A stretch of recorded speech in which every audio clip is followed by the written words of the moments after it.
रहने वाली 25 साल की टेनिस खिलाड़ी राधिका यादव की हत्या के मामले में एक नई जानकारी सामने आई। राधिका का शुरुआती पोस्टमार्टम रिपोर्ट सामने आया है, जिसमें कई चौंकाने वाले मामले सामने आए हैं। क्या पूरा मामला है? आज एक्सप्लेन बाय एबीपी लाइव में हम चर्चा इसी मुद्दे पर करेंगे। नमस्कार, मैं हूं आपके साथ आशी सिंह आनंद।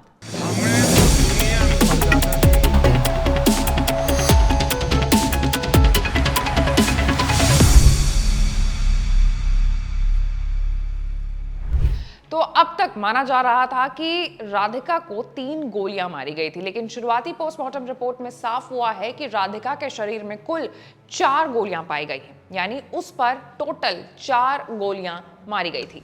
हालांकि पुलिस को अब तक पूरी रिपोर्ट नहीं मिली है, लेकिन शुरुआती जांच में यह बात सामने आई है। बताया जा रहा है कि राधिका को उसके पिता दीपक यादव ने ही गोली मारी थी। पुलिस के मुताबिक दीपक ने अपनी बेटी पर कुल 5 गोलियां चलाई थी, जिनमें से 4 गोलियां राधिका को लगी थी।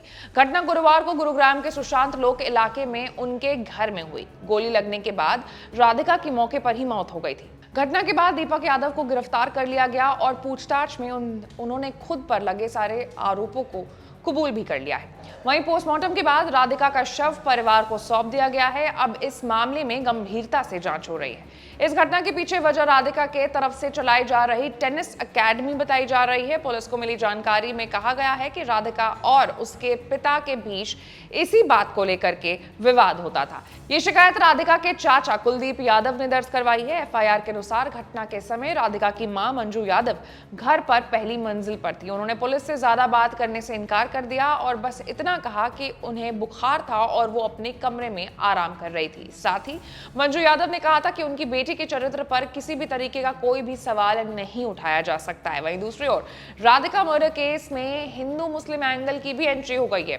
इनाम उल हक ने एएनआई से बातचीत करते हुए नाराजगी जताई है और इस पूरे मामले को बेवजह धार्मिक रंग दिया जा रहा है, ये कहा है। उन्होंने साफ कहा है कि मुझे समझ नहीं आता कि इसे हिंदू मुस्लिम मुद्दा क्यों बनाया जा रहा है। मेरा इस केस से कोई भी लेना देना नहीं है। मीडिया से बातचीत करते वक्त इनामुल ने बताया है कि राधिका सोशल मीडिया पर ज्यादा एक्टिव नहीं हुआ करती थी। कभी कभी वो अपना अकाउंट डिलीट भी कर देती थी और फिर कुछ समय बाद वो वापस से एक्टिव हो जाती थी। हाल में ही उन्होंने अपने दादा के निधन की खबर इंस्टाग्राम पर पोस्ट की थी, लेकिन फिर सोशल मीडिया से दूरी बना ली।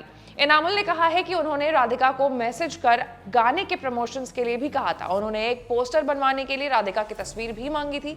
इस पर राधिका ने पूछा भी था कि कैसी फोटो चाहिए और बताया गया था कि फिलहाल उन्होंने अपना सोशल मीडिया अकाउंट जो है वो डिलीट कर दिया। उसके बाद इस बारे में ज्यादा बात नहीं हुई। तो कुल मिलाकर के राधिका का पोस्टमार्टम रिपोर्ट सामने आया है, जहां 3 नहीं 4 गोलियों की बात कबूली गई है और ये जो नया लड़का है ये पूरे फ्रेम में आया है, जिसको लेकर के कई सारे सवाल उठ रहे हैं। हालांकि लड़के ने इस पूरे मामले से पल्ला झाड़ते हुए ये कहा है कि उसका इस पूरे मामले में कोई भी रोल नहीं है। तो क्या है आपकी राय इस पूरे मुद्दे पर? आप कमेंट्स में जरूर लिखें और ऐसे तमाम बड़े खबरों से अपडेटेड रहने के लिए आपको हमारे चैनल को लाइक, सब्सक्राइब और शेयर करना होगा। मैं थी आपके साथ आशी सिंह आनंद।